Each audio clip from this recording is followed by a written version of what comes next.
All right, first graders, today we are going to be making our dancing Santa. So at your tables, the first thing you are going to do for this project is you are going to pick a piece of wrapping paper.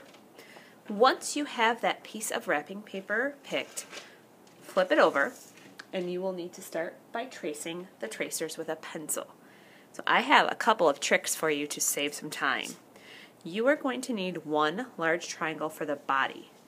Instead of just putting it right in the middle of that wrapping paper, I'm actually going to slide it to an edge. And when I trace, I'm tracing with pencil and I'm tracing on the back of the wrapping paper. I have one edge already finished. If I line it up on the bottom, I won't even have to cut that side. So I only have to trace the two long sides. Legs. You need 2 legs for your Santa. And again, to save time, I'm going to slide that triangle to an edge of the wrapping paper before I trace. There's one leg. This paper is really thin and I kind of just tore it, so make sure you're not pressing too hard. I know this is not how my Santa is going to be put together, but if I can line these triangles up around the edge of the wrapping paper, it's just going to save me time when I cut. You are going to need one of these small ones for the hat, not for the head. For the head, we are going to trace onto this skin colored paper, but you will need 2 arms. So on the wrapping paper, I'm going to flip this around, I'm going to trace this one 3 times. 2 for arms and 1 for the hat.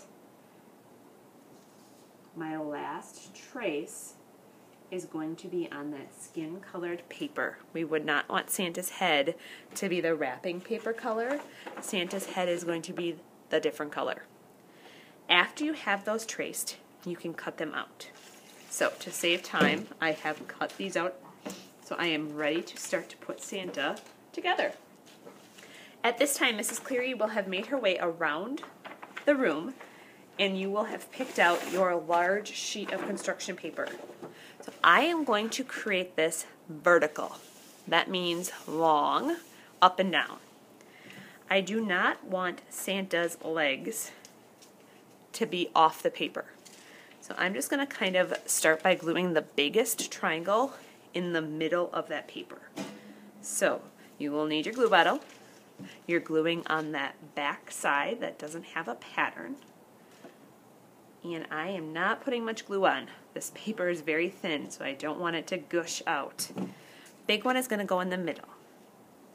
So as you can see, I have room at the top and at the bottom. The long, skinny triangles are the legs. Let's have a little fun and make Santa move. Maybe one of his legs is kicking. Maybe one is going down. Maybe he's like running through the snow, so neither foot is on the ground. These triangles are going to be glued touching the big one. So not directly on top, but there's a little overlap right here. This leg's going to kind of be out in the air, but again, it's just a little overlap. Same thing with the arms. I'm going to make Santa's arms going up like he's doing a jumping jack. Now, in the past, this is where first graders get a little confused. They end up putting a pattern sheet for Santa's head, and that just looks plain silly.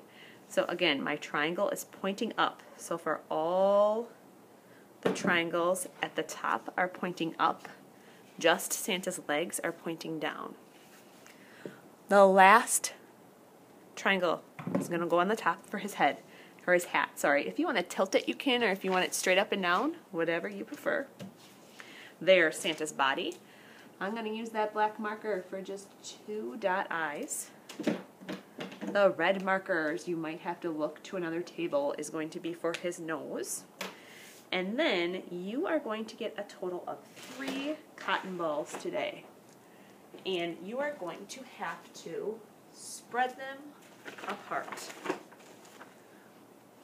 So I'm going to put glue across the bottom for the snow. The cotton balls I'm going to stretch. So I'm holding this side still and just pulling and tugging a little bit. I'm going to try to get this one cotton ball to stretch all the way across half the bottom. Second cotton ball, same thing, it's going to stretch and cover the other side.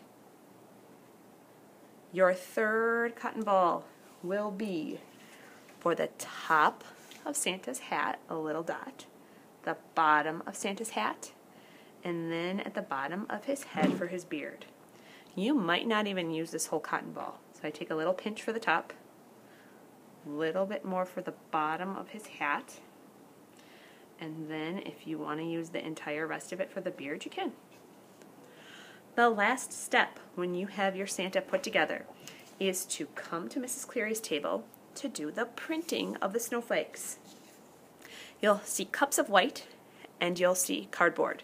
Let's just try to keep one end of the cardboard in the paint. That way our hands stay pretty clean.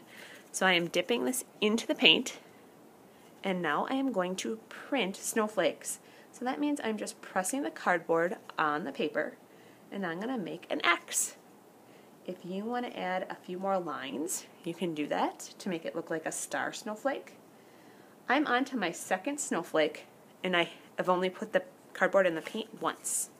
Now I'm on to the second time in the paint. So I'm going to keep repeating this until I kind of fill that background with snowflakes. For some of you, that just might be 4. Some of you might want it to be a little bit more snowy. When you're finished, you're going to put your Santa project in the drawing rack. If your table has not returned the tracers, please do that to Mrs. Cleary's table. And then if you have a mess at all, please throw away scraps or anything else.